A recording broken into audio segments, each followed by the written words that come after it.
परिश्रम का महत्व। एक किसान ने अपने अपने परिश्रम से बहुत पैसा कमाया, बहुत सारी जमीनें खरीदी, गाय भैंस लिए। कई नौकर चाकर उसके खेत में काम करने लगे और अब उसकी लाइफ बहुत अच्छी हो गई और वह आराम से अपना जीवन जीने लगा। कुछ समय बाद उस किसान की मृत्यु हो गई। अब सारी जिम्मेदारी उसके बेटे पे आ गई, पर उसका बेटा बहुत आलसी था। वो कभी भी परिश्रम का महत्व को नहीं समझता था। वो बस यही सोचता कि पिताजी ने तो सब बना ही दिया है।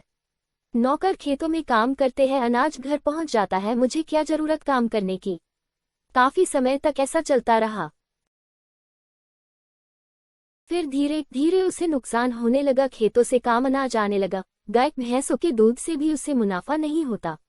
अब वो लड़का थोड़ा परेशान होने लगा कि ऐसा ही चलता रहा तो कुछ समय बाद तो खाने पीने की भी दिक्कत होने लगेगी। एक दिन उस लड़के के घर उसके पिताजी के दोस्त आए। उन्हें पहले से ही पता था लड़के के बारे में कि ये बहुत आलसी है। वो जानते थे कि इसे समझाने का कोई मतलब नहीं, इसलिए उन्होंने उस लड़के की भलाई के लिए उससे कहा, बेटा तुम्हारे घर की ये स्थिति देखकर मुझे बहुत दुख हो रहा है।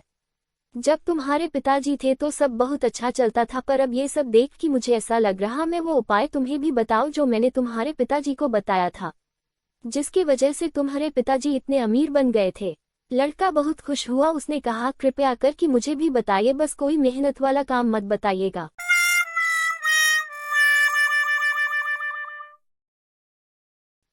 उन सज्जन ने कहा, नहीं बेटा, इसमें कोई मेहनत का काम नहीं, तुम्हें तो बस सफेद हंस की दर्शन करने हैं। वो हंस मानसरोवर पे रहता है और सारे पक्षियों की जागने से पहले यहाँ आता है और शाम होने से पहले चला जाता है। बस ये पता नहीं कि वो कब आएगा, पर एक बार जो कोई भी उसका दर्शन कर लेता है तो जिंदगी भर उसे कोई कमी नहीं होती। बिना मेहनत के ही उसके पास सब आता रहता है। बहुत खुश हुआ और दूसरे ही दिन सुबह घर से बाहर निकला और उस हंस की तलाश में अपने खेतों की तरफ गया। वहां उसने देखा कि एक आदमी उसके खेतों से अनाज चुरा रहा था। खेत के मालिक को देख के शर्मिंदा हुआ और माफी मांगने लगा। खेत से वापस लौटते समय अपने गौशाला में गया। वहां उसने देखा कि गाय भैंस की रखवाली करने वाला ही गाय का दूध दूह कर अपने ही लोगों को बांट रहा है।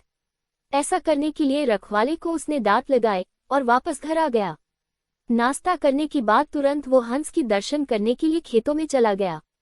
वहां पहुंच के उसने देखा इतना समय हो गया पर खेतों पे अभी तक मजदूर नहीं आए हैं।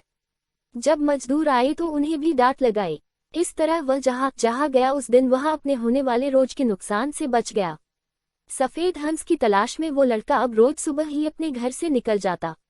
उसके डर से उसके मजदूर समय से काम पे आने लगे और पूरे मन से काम करने लगे। उसके खेतों से और दूध की चोरी होना भी बंद हो गई। पहले की तुलना में अब उसे मुनाफा होने लगा और उसकी आमदनी बढ़ गई। एक दिन उसके पिताजी के दोस्त फिर से उसके घर आए। उन्हें देख के लड़के ने बोला कि सफेद हंस तो अभी तक नहीं दिखा मुझे, पर उसकी खोज में ही मैं जब से लगा हूँ तब से ही मुझे बहुत लाभ होने लगा। पता नहीं वो जिस दिन दिख जाएगा उस दिन क्या होगा।